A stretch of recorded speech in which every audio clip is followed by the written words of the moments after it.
നമസ്കാരം. എല്ലാവർക്കും KSR ക്ലാസ്സുകളുടെ 8ാം ഭാഗത്തിലേക്ക് സ്വാഗതം.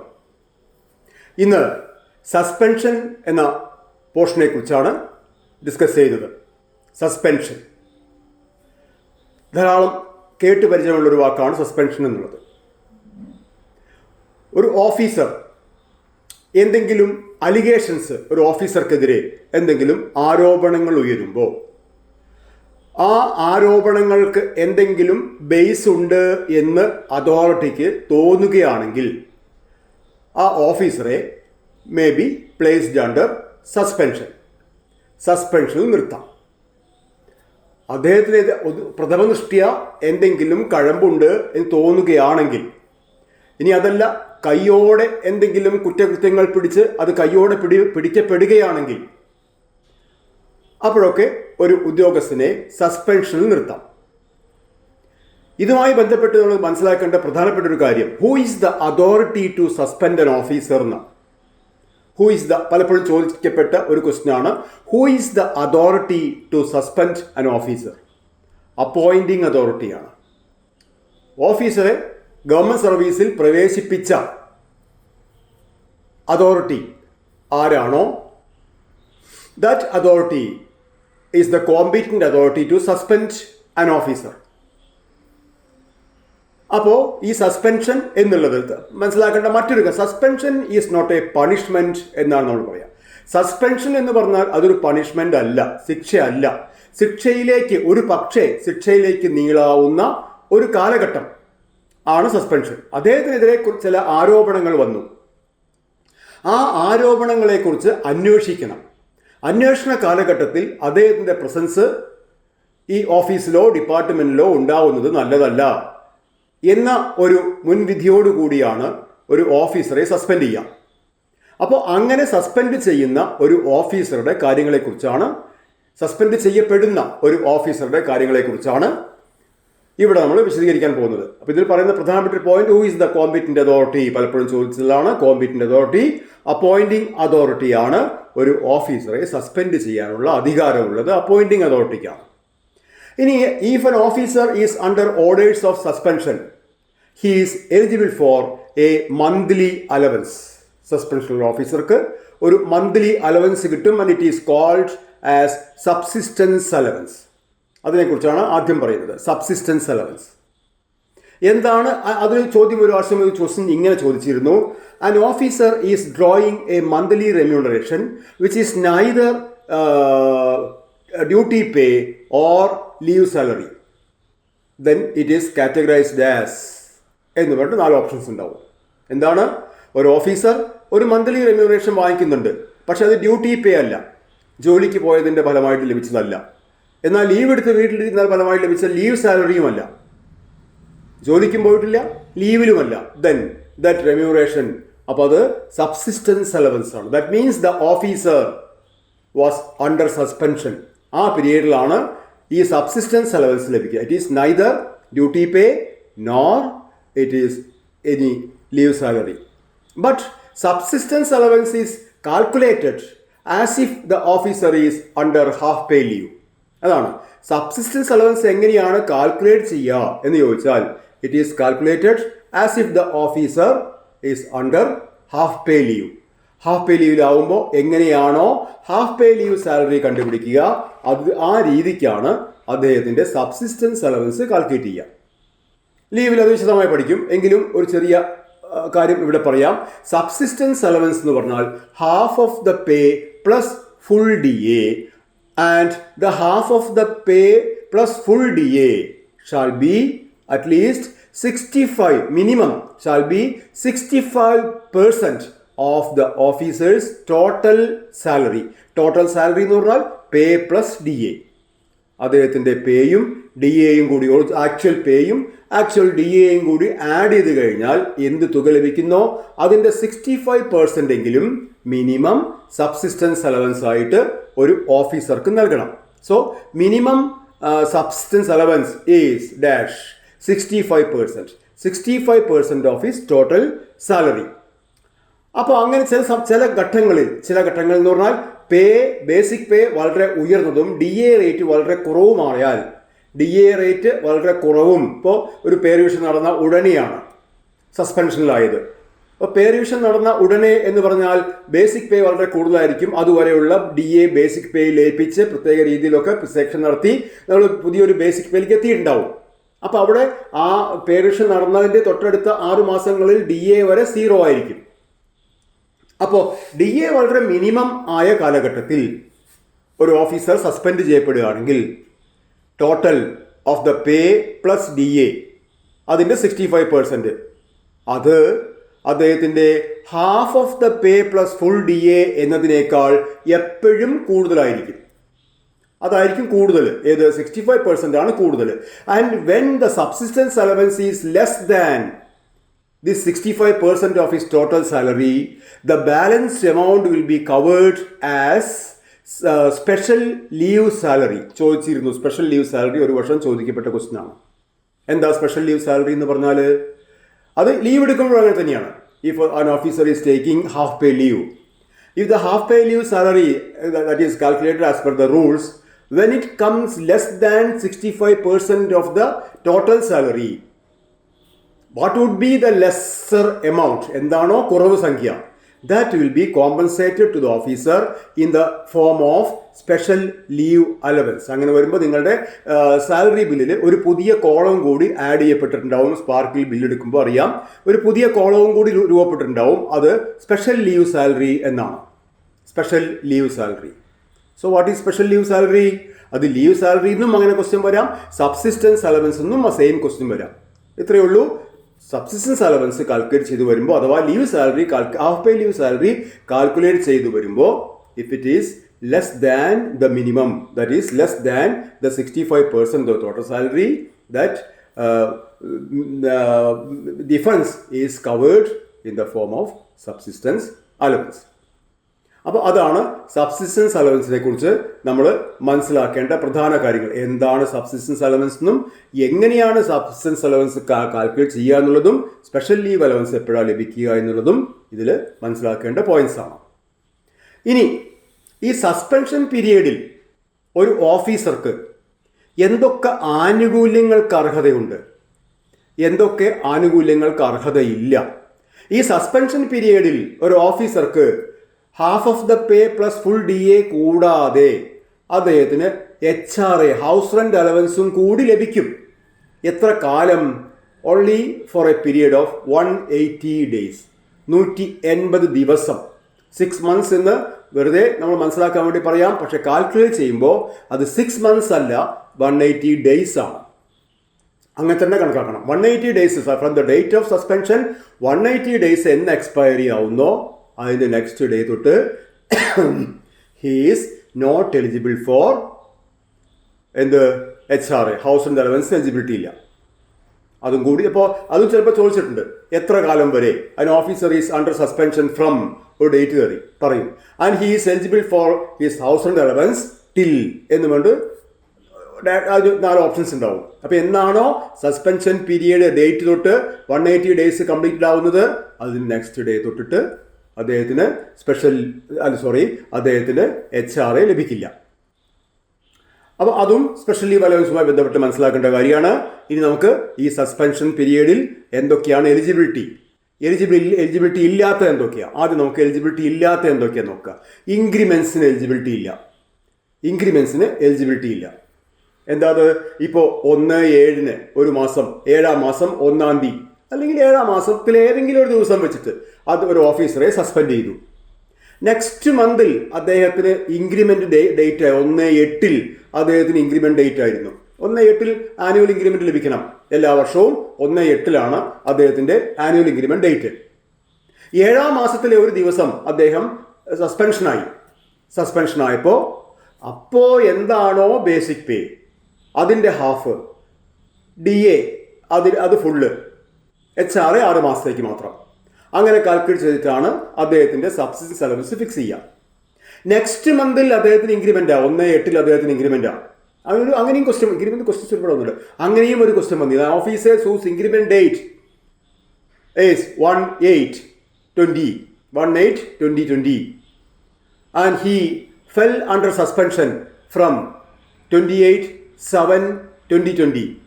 What would be the basic pay of the officer for the month of 7/20, 8/20, 9/20? 3 മാസങ്ങൾ. 7-ാം മാസം എന്തായിരിക്കും സബ്സിഡി അലവൻസ് കിട്ടുക, 8-ാം മാസം എന്തായിരിക്കും കിട്ടുക, 9-ാം മാസം എന്തായിരിക്കും കിട്ടുക?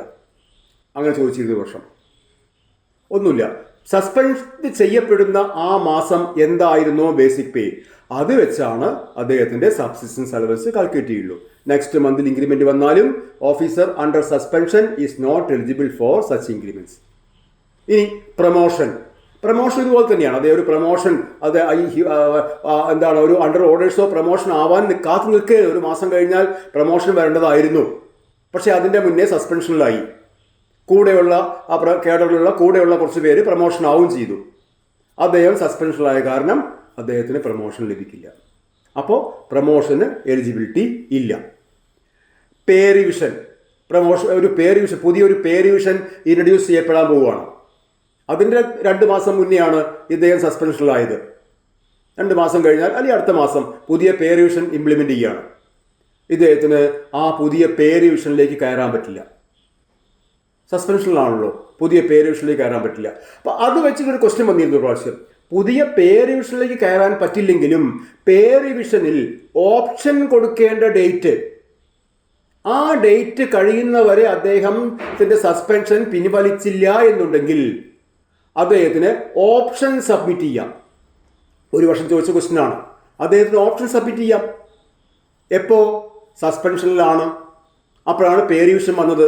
പേ റിവിഷൻ വരുമ്പോൾ ചില പേ റിവിഷനിൽ ഓപ്ഷൻ ഫെസിലിറ്റി ഉണ്ടാവും. നിങ്ങൾ എന്ന് തൊട്ടാണ് ഈ പുതിയ പേ റിവിഷൻ ഓപ്റ്റ് ചെയ്യുന്നത്? 1/7 തൊട്ട് വേണോ, അതോ നിങ്ങൾ നെക്സ്റ്റ് ഇൻക്രിമെന്റ് ഡേറ്റ് വരെ നിങ്ങളുടെ പഴയ ടൈം സ്കെയിൽ കണ്ടിന്യൂ ചെയ്തിട്ട് നെക്സ്റ്റ് ഇൻക്രിമെന്റ് ഡേറ്റിലാണോ വരുന്നത് ഇത് ഓപ്റ്റ് ചെയ്യാൻ ഉദ്ദേശിക്കുന്നത്? അതോ നിങ്ങളുടെ ഗ്രേഡ് വരെ 2 മാസം കഴിഞ്ഞാൽ 1 വർഷത്തിന് ഗ്രേഡ് ആയിരിക്കാം. അപ്പോൾ ആ ഗ്രേഡ് ആവുന്നതുവരെ കാത്തു നിന്നിട്ട് ആ ഗ്രേഡ് വാങ്ങിയതിന് ശേഷം പഴയ ടൈം സ്കെയിലിൽ പഴയ പേ റിവിഷൻ ഉത്തരവിൽ ഗ്രേഡ് വാങ്ങിച്ചതിന് ശേഷമാണോ പുതിയ പേ റിവിഷൻ ഓപ്റ്റ് ചെയ്യുന്നത്? ഇങ്ങനെയൊക്കെയുള്ള ഓപ്ഷൻ ഫെസിലിറ്റി ചിലപ്പോൾ തരും. പക്ഷെ ചില കഴിഞ്ഞ 11-ാം പേ റിവിഷനിൽ അങ്ങനെ ഓപ്ഷൻ ഫെസിലിറ്റി ഉണ്ടായിരുന്നില്ല. എല്ലാവരും 1/7/19 തന്നെ പുതിയ ടൈം സ്കെയിലിലേക്ക്, പുതിയ പേ റിവിഷൻ ഉത്തരവിലേക്ക് പ്രവേശിക്കണം എന്നതായിരുന്നു ഉത്തരവ്. അതിന്റെ മുന്നേ എത്തിയാതെ 1/7/14 തൊട്ട് എല്ലാവരും പുതിയ ടൈം സ്കെയിലിലേക്ക് പ്രവേശിക്കണം എന്നായിരുന്നു. പക്ഷെ അതിന്റെ മുന്നത്തെ പേ റിവിഷന് ഓപ്ഷൻ ഫെസിലിറ്റി ഉണ്ടായിരുന്നു. അതിൽ ഓപ്ഷൻ എ, അതിന്റെ മുന്നേ ഓപ്ഷൻ എ, ഓപ്ഷൻ ബി, 1/7/2009 വന്ന പേ റിവിഷന് ഓപ്ഷൻ ഉണ്ടായിരുന്നു. അത് ഓപ്ഷൻ എ, ഓപ്ഷൻ ബി എന്നൊക്കെ. അത്ര കൃത്യമായി ഇപ്പോൾ ലൈവായിട്ട് നിൽക്കുന്ന കാര്യങ്ങളല്ല അതൊന്നും. അപ്പൊ അതുകൊണ്ട് അത് അത്ര കാര്യമായിട്ട് നോക്കണ്ട. ഓപ്ഷൻ ഫെസിലിറ്റി ഉണ്ടെങ്കിൽ ഇദ്ദേഹം എന്താ പറഞ്ഞു വരുന്നത്? പേ റിവിഷൻ, സസ്പെൻഷനിലായ ഒരു ഓഫീസറെ പേ റിവിഷൻ എങ്ങനെ ബാധിക്കും എന്നുള്ളതാണ്. പേ റിവിഷൻ എങ്ങനെയാ ബാധിക്കുക?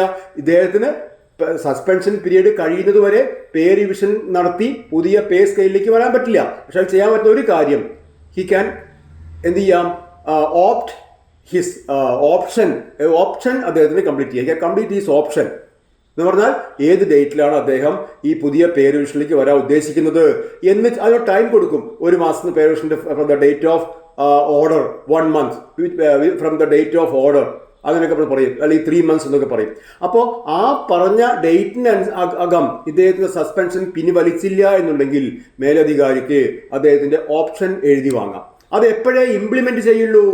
ഇദ്ദേഹത്തിന്റെ സസ്പെൻഷൻ പിൻവലിച്ച് എന്താണ് ശിക്ഷാവിധി എന്നൊക്കെ അറിഞ്ഞതിന് ശേഷം. ചിലപ്പോൾ സസ്പെൻഷൻ പിൻവലിച്ചോളണമെന്നില്ല.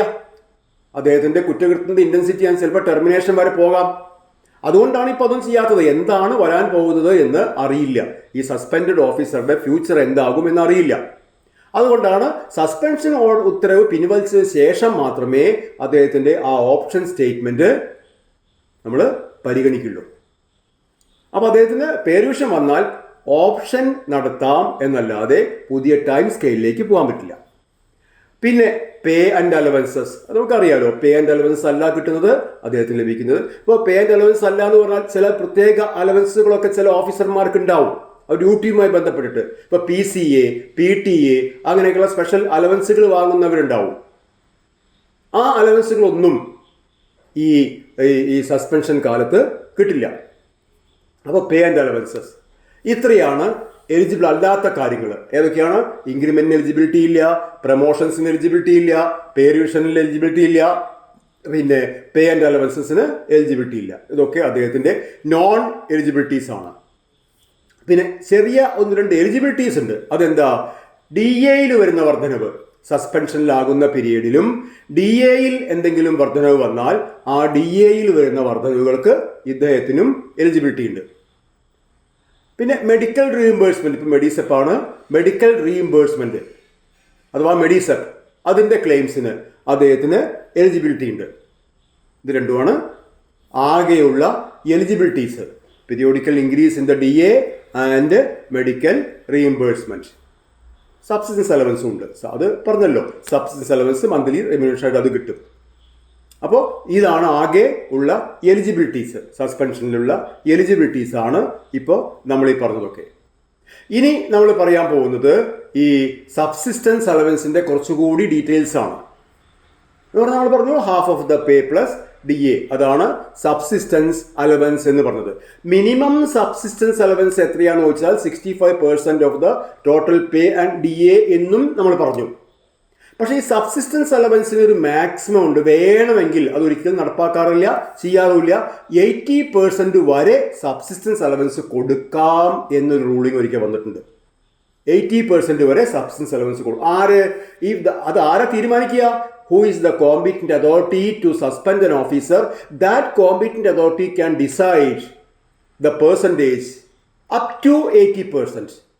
മിനിമം 65 വേണം, മാക്സിമം 80% വരെ പോവാം. പക്ഷെ അതൊരു കോമ്പറ്റന്റ് അതോറിറ്റീസും അങ്ങനെ ഒരു ഉത്തരവ് ഇടാറില്ല. വേണമെങ്കിൽ 80% വരെ സബ്സിസ്റ്റൻസ് അലവൻസ് നീട്ടിക്കൊണ്ടുപോവാം. പിന്നെ HRA, CCA ഇപ്പോൾ ഇല്ല.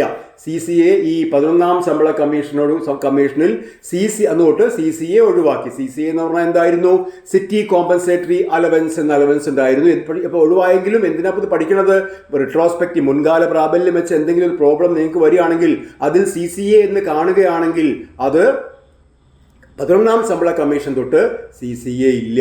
പക്ഷേ 11ാം ശമ്പള കമ്മീഷൻ ഉത്തരവായ അത് നിലവിൽ വന്ന 2021 വരെ വാങ്ങിച്ച CCA ഉണ്ടെങ്കിൽ അത് തിരിച്ചെടുക്കേണ്ട കാര്യമില്ല. അതിനുശേഷം നമ്മൾ 14ാം ശമ്പള കമ്മീഷൻ്റെ ഒരു ക്ലാസ് ഡീറ്റെയിൽ എടുക്കുന്നുണ്ട്. അതിൽ അലവൻസുകളുടെ ഡേറ്റ് ഓഫ് എഫക്റ്റ് ഒരു പ്രത്യേക ഡേറ്റും പേ DA അതിൻ്റെ ഡേറ്റ് ഓഫ് എഫക്റ്റ് മാത്രമേ 1/7/2019 ബാക്കിയുള്ള എല്ലാ അലവൻസുകളുടെയും ഡേറ്റ് ഓഫ് എഫക്റ്റ് വേറെയാണ്. നമ്മളത് ആ പേ റിവിഷൻ്റെ മാത്രം ഒരു ക്ലാസ് എടുക്കും, ഒരു ക്ലാസ് പോസ്റ്റ് ചെയ്യുമ്പോൾ അതിലുണ്ടാവും. അപ്പോൾ ഇപ്പോൾ ഈ സബ്സിസ്റ്റൻസ് അലവൻസിൻ്റെ കൂടെ ലഭിക്കാവുന്ന അലവൻസുകളുടെ ഡ്യൂറേഷൻ 180 ഡേയ്സ് ആണ് എന്ന് പറയാം. ഇനി അത് കൂടാതെ ഒരു ഓഫീസർക്ക് ഈ സബ്സിസ്റ്റൻസ് അലവൻസ് ലഭിക്കണം എന്നുണ്ടെങ്കിൽ അദ്ദേഹം എന്ത് ചെയ്യണം? He has to submit an affidavit. ഒരു അഫിഡാവിറ്റ് കൊടുക്കണം. എന്ത് സത്യവാങ്മൂലമാണ് കൊടുക്കേണ്ടത്? That he hasn't undergone any money earning businesses or jobs during the period. നമ്മളിപ്പോൾ ഒരു മാസത്തെ സബ്സിസ്റ്റൻസ് അലവൻസ് വാങ്ങാം, മന്ത്ലി എല്ലാ മാസവും കൊടുക്കണം. ഓരോ മാസം സബ്സിസ്റ്റൻസ് അലവൻസ് വാങ്ങിക്കാൻ പോകുമ്പോൾ ഡ്രോയിങ് ആൻഡ് ഡിസ്പേഴ്സിംഗ് ഓഫീസർക്ക് ഇദ്ദേഹം ഒരു സത്യപ്രസ്താവന എഴുതി കൊടുക്കണം. കഴിഞ്ഞ മാസം പണം സമ്പാദിക്കത്തക്ക വിധത്തിലുള്ള ഒരു ജോലികളിലും ഞാൻ ഏർപ്പെട്ടിട്ടില്ല എന്നൊരു അഫിഡാവിറ്റ് എല്ലാ മാസവും ഇദ്ദേഹം കൊടുക്കണം. അത് ഇദ്ദേഹം എഴുതി കൊടുത്താൽ മാത്രം പോരാ, അതൊരു ഗസറ്റഡ് ഓഫീസറെ കൊണ്ട് അറ്റസ്റ്റ് ചെയ്യുകയും വേണം. That should be attested. That affidavit shall be attested by a gazetted officer. അദ്ദേഹം കഴിഞ്ഞ മാസം യാതൊരു തരത്തിലുള്ള മണി ഏണിംഗ് ബിസിനസ്സിലും ഏർപ്പെട്ടിട്ടില്ല എന്ന അഫിഡാവിറ്റ് ഒരു ഗസറ്റഡ് ഓഫീസർ സർട്ടിഫൈ ചെയ്യണം. ഒന്നത്.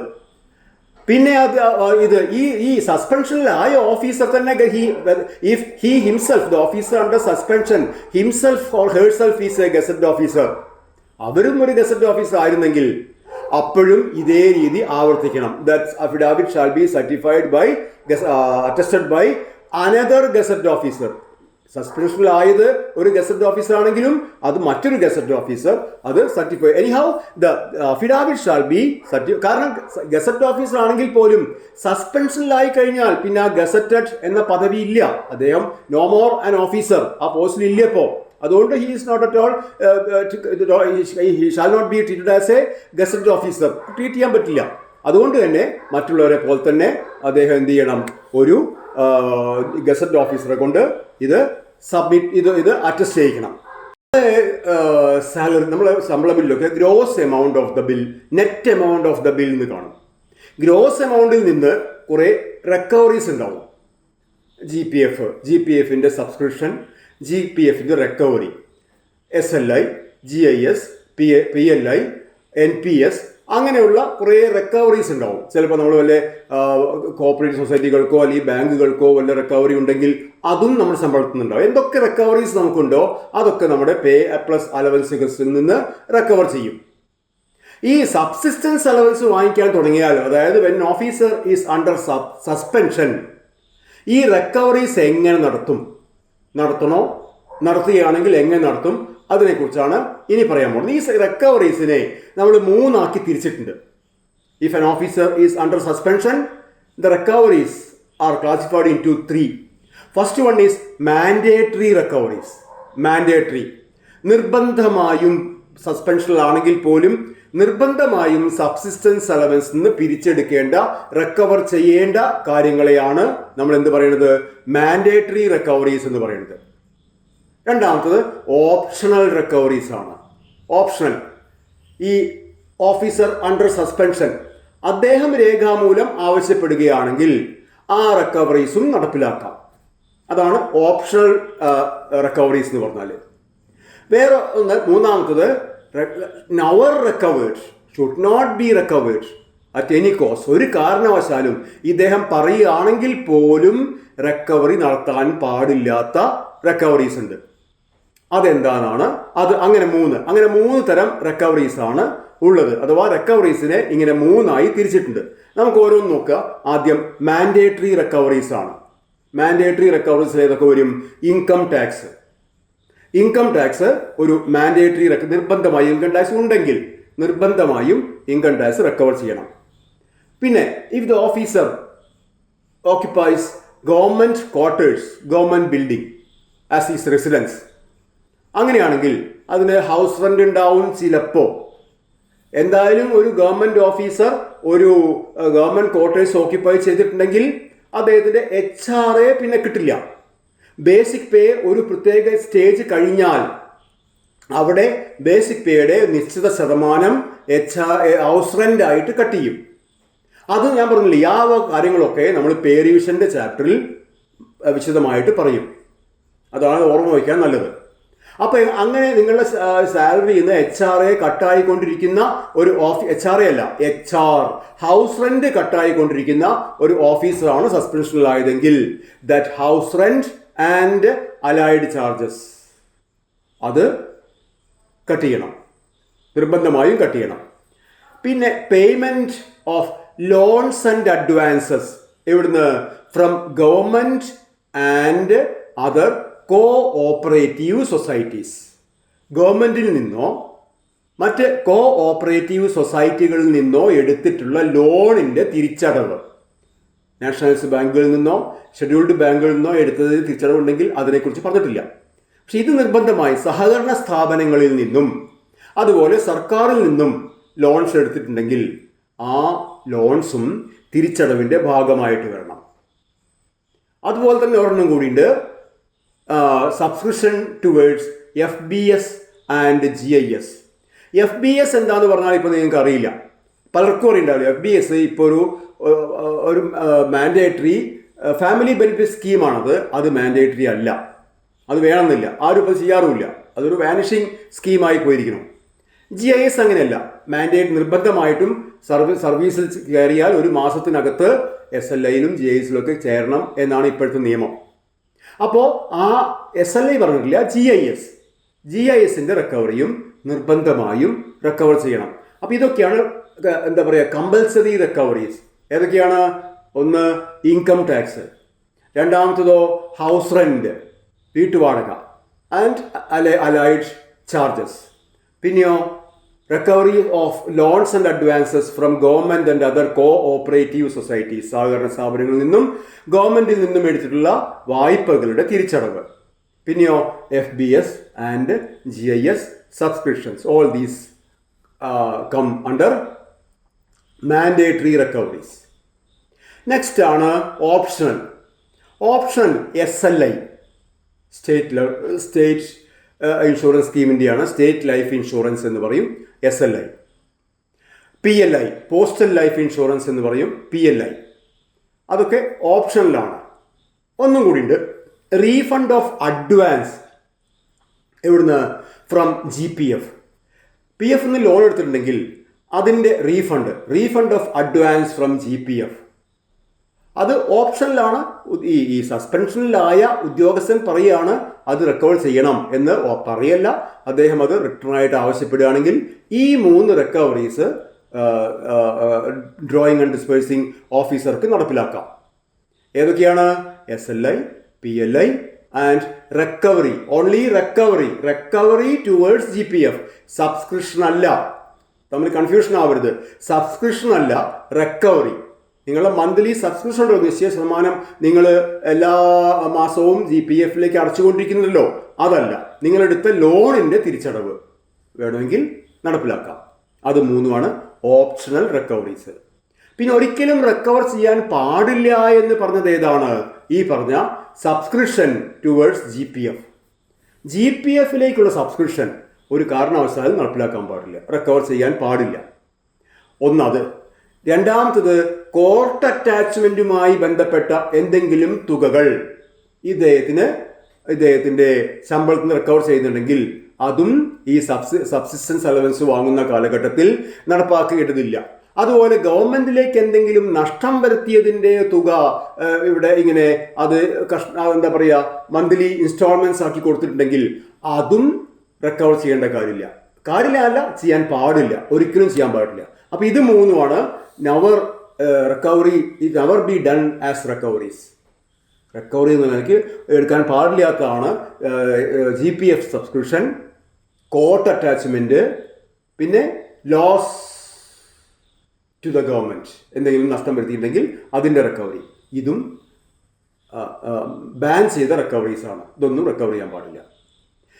ഇങ്ങനെയുള്ള റിക്കവറീസ് ഇപ്പോൾ ഈ അദ്ദേഹം പറഞ്ഞു, ചില ഓപ്ഷണൽ റിക്കവറീസ് ഇയാൾ പറഞ്ഞു, അത് കൂടി ചേർത്ത് ഇങ്ങനെ റിക്കവറീസ് നടത്തുമ്പോൾ ഒരു കാര്യം കൂടി ശ്രദ്ധിക്കണം. ഈ റിക്കവറീസിൻ്റെ ടോട്ടൽ സബ്സിസ്റ്റൻസ് അലവൻസിൻ്റെ 13% കൂടാൻ പാടില്ല. അപ്പോൾ ഓപ്ഷണലായിട്ടുള്ള ഏതെങ്കിലും റിക്കവറീസ് ഒഴിവാക്കേണ്ടി വരും. Total recoveries shall not be greater than 30% of his subsistence allowance. അത് ലിമിറ്റ് ചെയ്യണം. അത് എക്സീഡ് ചെയ്ത് പോവുകയാണെങ്കിൽ ഏതെങ്കിലും റിക്കവറീസ് ഒഴിവാക്കണം. ഓപ്ഷണൽ റിക്കവറീസ് നടത്തുമ്പോൾ എന്തായാലും അത് എക്സീഡ് ചെയ്ത് പോവില്ല. ഓപ്ഷനല്ല, മാൻഡേറ്ററി റിക്കവറീസ് നടത്തുമ്പോൾ എന്തായാലും 30% ഓർ എക്സസ് ആയിട്ട് പോവില്ല. ഇനി അഥവാ അങ്ങനെ പോകുന്നുണ്ടെങ്കിൽ ഒരു പക്ഷേ അത് അദ്ദേഹത്തിൻ്റെ ഇൻകം ടാക്സോ അങ്ങനെ എന്തെങ്കിലും ആയിരിക്കും അതിന് കാരണം. സാധാരണഗതിക്ക് അത് അങ്ങനെ എക്സസ് ആയിട്ട് പോവില്ല. അപ്പോൾ എന്താ പറഞ്ഞത്? ഇത്രയേ ഉള്ളൂ. ഇത് total recoveries should not be greater than 13% of the total subsistence allowance. ഈ റിക്കവറീസിൻ്റെ ഭാഗം നിങ്ങൾ നിർബന്ധമായിട്ടും ഓർത്തു വയ്ക്കണം, ബൈഹാർട്ട് പഠിക്കുകയല്ല വേണ്ടത്. Which among the following is not a compulsory recovery? അങ്ങനെ ക്വസ്റ്റ്യൻ വന്നിട്ടുണ്ട്. Which recovery is an optional recovery? അങ്ങനെ പല വിധത്തിലും ഈ ക്വസ്റ്റ്യൻ വന്നിട്ടുണ്ട്. ഓപ്ഷണൽ ഏതാണ്, മാൻഡേറ്ററി ഏതാണ്, അതുപോലെ ഇനി നമ്മൾ പറയുന്നത് ഡേറ്റ് ഓഫ് എഫക്റ്റ് ഓഫ് സസ്പെൻഷനാണ്. Date of effect of suspension.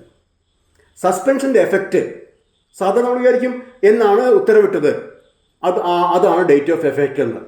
എന്നാൽ അത് അങ്ങനെ അല്ലാത്ത സന്ദർഭങ്ങളുമുണ്ട്. ചിലപ്പോൾ റിട്രോസ്പെക്റ്റീവ് എഫക്റ്റിൽ സസ്പെൻഷൻ വരാം, മുൻകാല പ്രാബല്യത്തിൽ.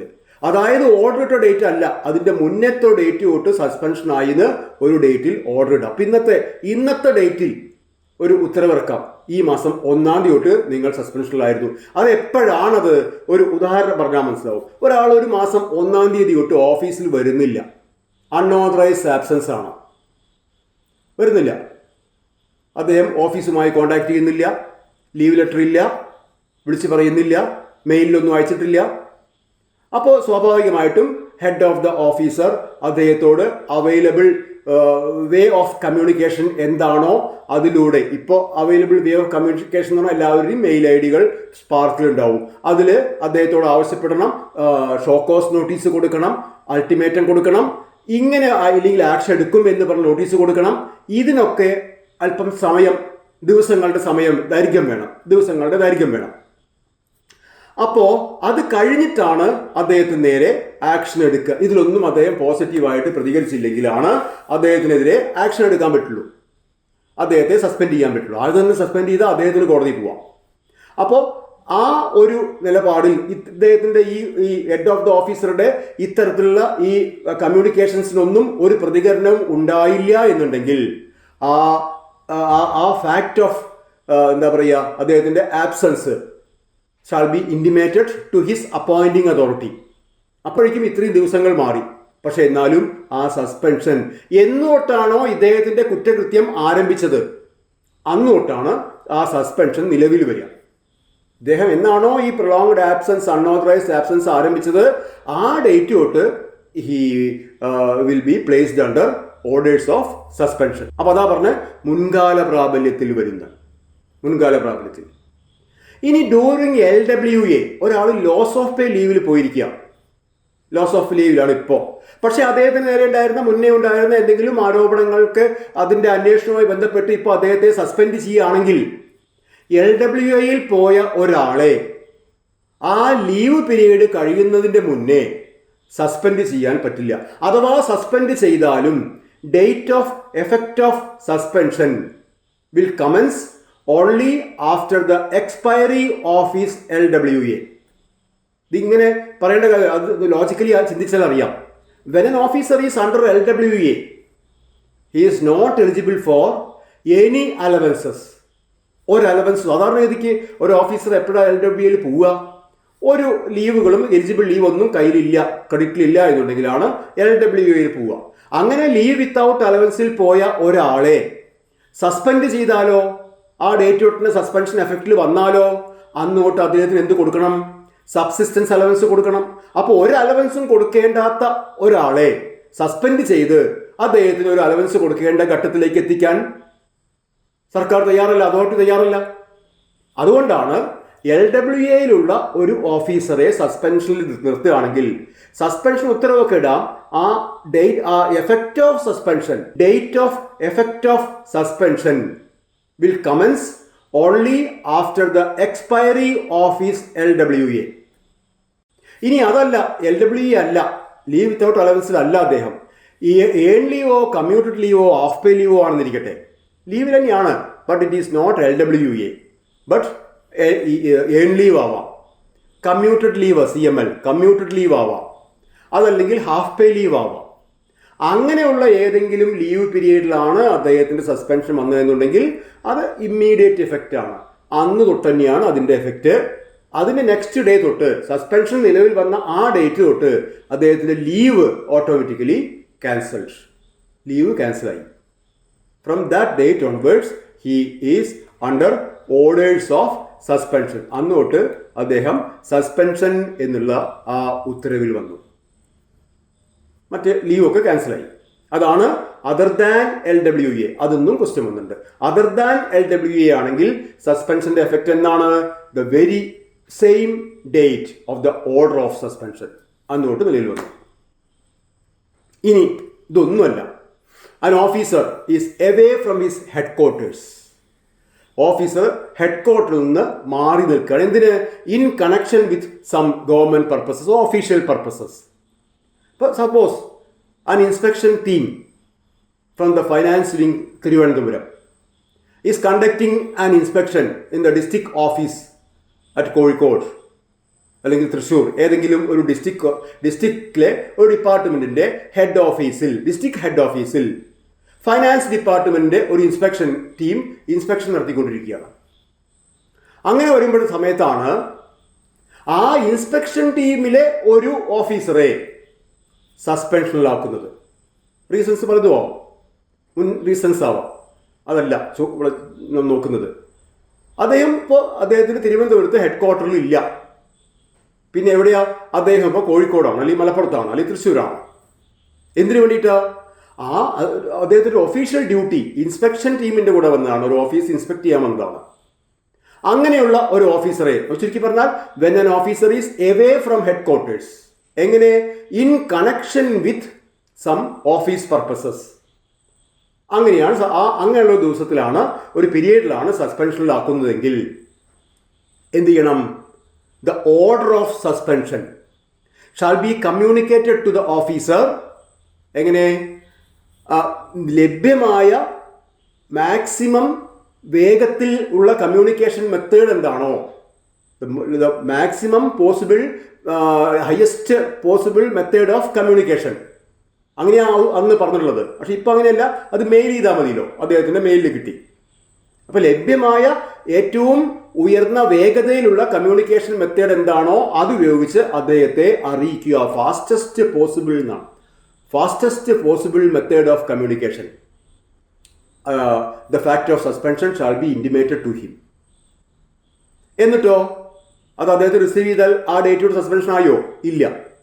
Enough time is to be given to the officer to travel from the outstation to the headquarters. അതിനൊരു നമ്മൾ TAL വിഷയം പഠിക്കും. അതിന് യാത്ര ചെയ്യാൻ അനുവദിക്കുന്ന ഒരു സമയമുണ്ട്, ദിവസമുണ്ട്. ഇപ്പം മലപ്പുറത്ത് നിന്ന് തിരുവനന്തപുരത്ത് എത്തണം. മലപ്പുറം സ്റ്റേഷൻ, മലപ്പുറം എന്ന പ്രോപ്പർ ടൗണിലാണ് ഇൻസ്പെക്ഷൻ നടക്കുന്നതെങ്കിൽ അവിടുന്ന് നിയറസ്റ്റ് റെയിൽവേ സ്റ്റേഷനിലേക്ക് പോകാൻ 8 കിലോമീറ്ററിൽ കൂടുതൽ ദൂരമുണ്ടെങ്കിൽ, എവിടുന്ന്? Outstation to railway station 8 kilometre കൂടുതൽ ദൂരമുണ്ടെങ്കിൽ ഒരു ദിവസം അദ്ദേഹത്തിന് ജേണി ടൈമായിട്ട് എടുക്കാം, from the outstation to the nearest railway station. അപ്പോൾ ഒരു ദിവസം അങ്ങനെ. അവിടുന്ന് പിന്നെ തിരുവനന്തപുരത്തേക്ക് ബൈ ട്രെയിൻ, അതിന് ഒരു ദിവസം വീണ്ടും എടുക്കാം. അപ്പോൾ 2 ദിവസം മലപ്പുറത്ത് നിന്ന് അദ്ദേഹത്തിൻ്റെ ഹെഡ് ക്വാർട്ടറിലെത്താൻ he can take 2 days as his journey time. അപ്പോൾ എന്താണോ അത്, മലപ്പുറത്താണെങ്കിൽ ചിലപ്പോൾ ഒരു ദിവസം കൊടുത്തുള്ളൂ വരും. അപ്പോൾ എന്താണോ the allowed journey period that can be given to him based on the distance from the outstation to the headquarter, allowed period of journey എന്താണോ അത് കഴിഞ്ഞാൽ പിന്നെ അദ്ദേഹം വന്നോ എത്തിയോ എത്തിയില്ലേ നോക്കില്ല.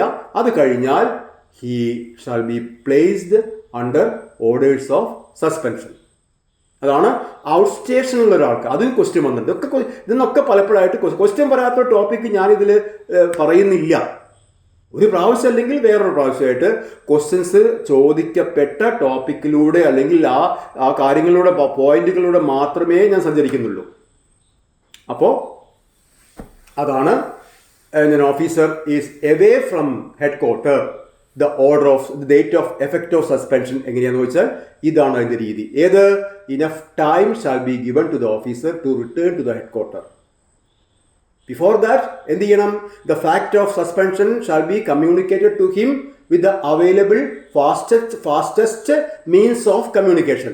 ഇതൊക്കെയാണ് സസ്പെൻഷൻ്റെ ഏതാനും ചില കാര്യങ്ങൾ. ഇനി നമുക്ക് സസ്പെൻഷൻ്റെ കാലാവധി എങ്ങനെ പരിഗണിക്കാം, ഏത് വിധത്തിൽ കണക്കാക്കാം എന്നതിനെക്കുറിച്ചൊക്കെ പഠിക്കണം. അത് നമുക്ക് സസ്പെൻഷൻ്റെ സെക്കൻഡ് പോർഷനിൽ പറയാം. ഈ ക്ലാസ്സിൽ ഏതായാലും ഇത്രയും മതി. Thank you.